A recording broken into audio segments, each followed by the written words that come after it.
5টি মন্ত্রণালয়ের নথি পুড়ে গেছে। এর মধ্যে আমাদের ডাক টেলিযোগাযোগ বিভাগ আর বিভাগ হচ্ছে আংশিকভাবে ক্ষতিগ্রস্ত হয়েছে। শ্রম ও কর্মসংস্থান মন্ত্রণালয় ক্ষতিগ্রস্ত হয়েছে।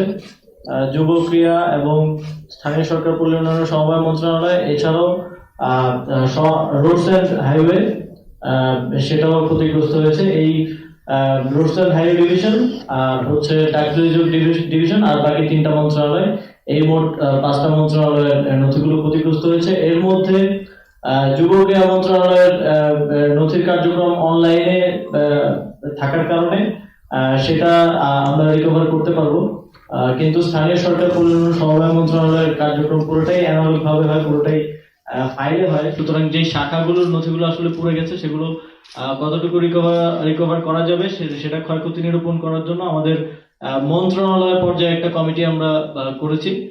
সেই কমিটি কাজ করে একটা রিপোর্ট প্রদান করলে আমরা বুঝতে পারবো যে আসলে আমাদের কত কি পরিমাণ ক্ষয়ক্ষতি হয়েছে, কোনটা রিকভারেবল আর কোনটা রিকভারেবল না। স্থানীয় সরকার বিভাগে আমি দায়িত্ব গ্রহণ করার পর আমরা কিছু অর্থনৈতিক অসঙ্গতি লক্ষ্য করেছি।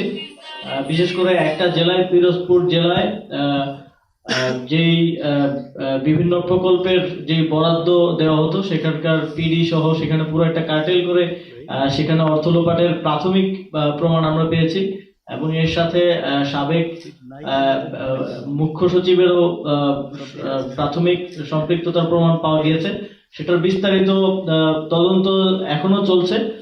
তবে সেটা আমরা প্রথমে ধারণা করেছিলাম যে সেই তদন্তের যেই ফাইলগুলো ছিল মন্ত্রণালয়ে সেগুলো ক্ষতিগ্রস্ত হয়েছে, কিন্তু যেহেতু পিরোজপুর জেলায় জেলা পর্যায়ে সংগঠিত হয়েছে, জেলা থেকে আবার আমরা ফাইলগুলো রিকভার করতে পারবো। এখন আমাদের তদন্ত কর্মকর্তারা পিরোজপুরে আছেন। তো এই যে অর্থ লোপাটের যে বিষয়টা, এটাকে আমরা রিকভার করে আমাদের তদন্ত কার্যক্রম পরিচালনা করতে পারবো।